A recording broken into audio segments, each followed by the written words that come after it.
tell you what, there's not much appealing about this front facade, and there's a whole lot of work ahead of us. We have balustrades that are cracked from the beautiful tree on the footpath. We have a ceiling of asbestos that's falling down. We have a leaky roof, an uneven facade, and really just a very ugly front of house.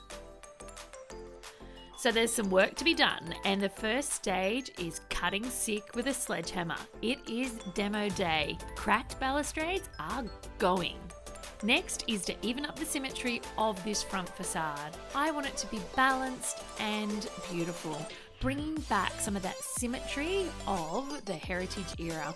Next, it was asbestos gone, roof off, and sadly a complete rebuild because all of the members holding up those rusty roof sheets were rotten. Although it does appear like I am being a bit of a demo diva and getting rid of everything, but not quite. I'm changing out this letterbox, but I'm keeping the original so that we can incorporate it somewhere in the back of house. Not something I want to see thrown into that skip. So Pachira tiling are on deck to screed the porch floor, which is going to give me gorgeous falls, so whenever it rains, the water simply runs away.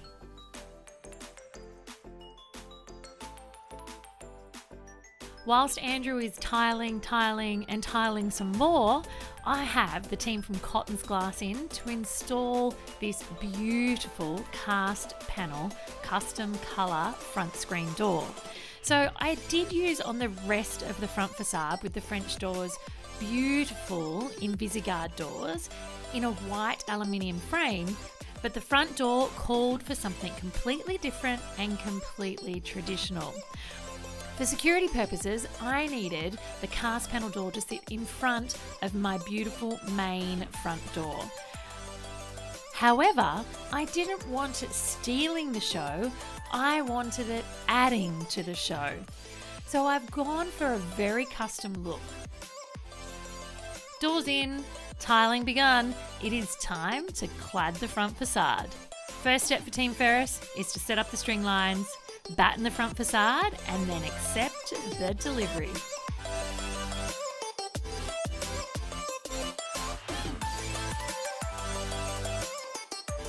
Now we're talking. We're getting to the part where colour comes in, and I have gone bold with Cape Blue from Taubman's.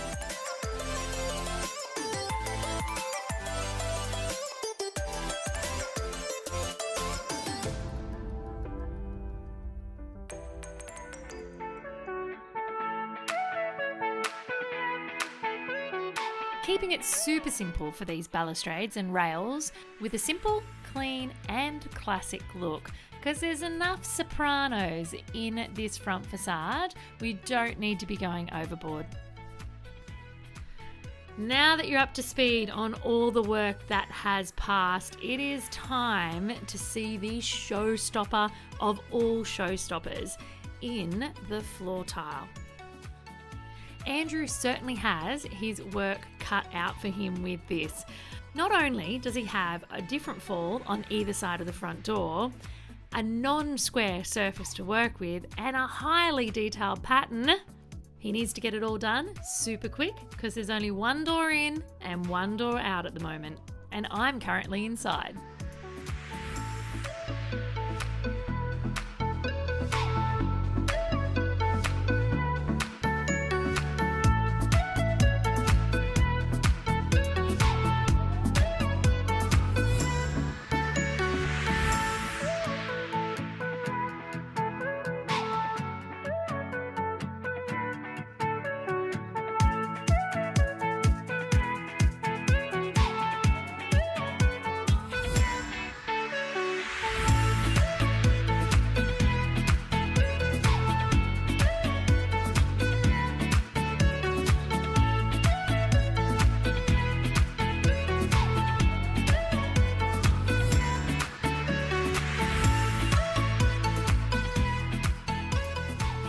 And we are done.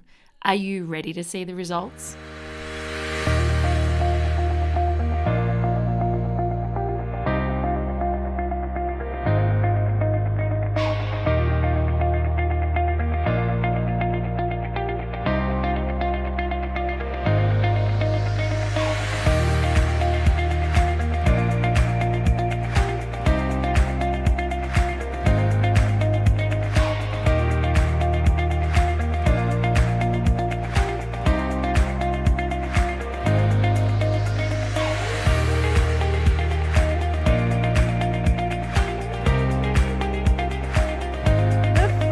facade is done, and yes, I am a little excited because I could not be happier with how it's come up.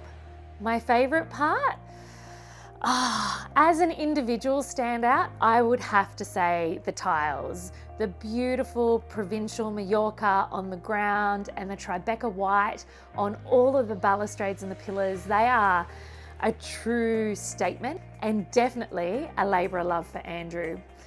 But for me, I guess the biggest standout and the thing that I love the most out here is how it's come together. There's an epic contrast between the dark of the clad and that beautiful sharp profile, and then the soft, gorgeous details that are on the doors and the stark white colour on there, to the pattern on the floor and the vertical lines in the balustrade and the horizontal lines of the tiles all over the piers and pillars. So it's just this massive symphony of contrasts in texture, pattern and colour, and it is a sensory overload, and I kind of love it.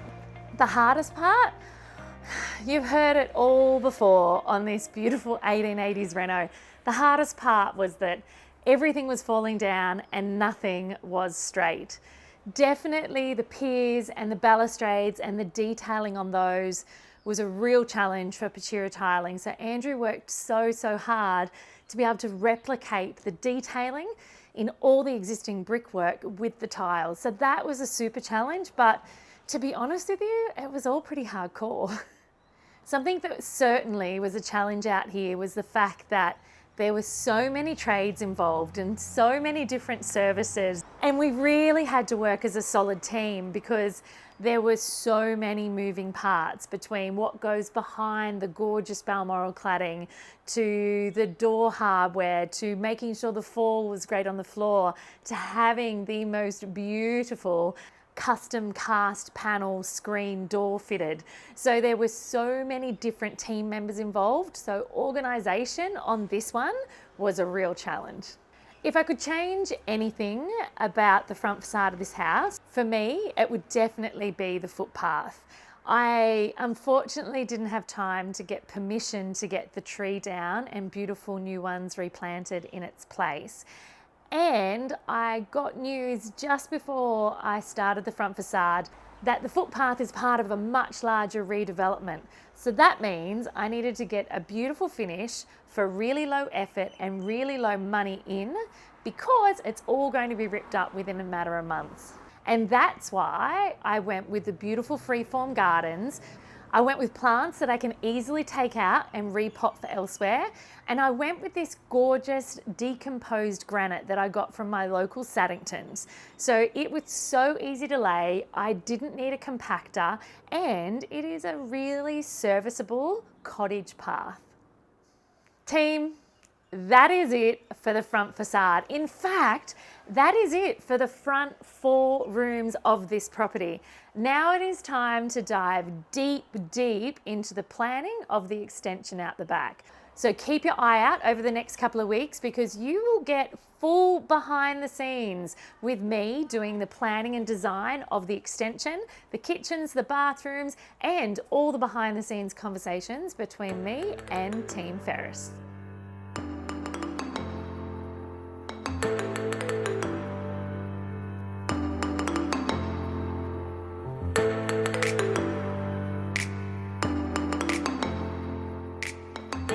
This episode of my 1880s house restoration.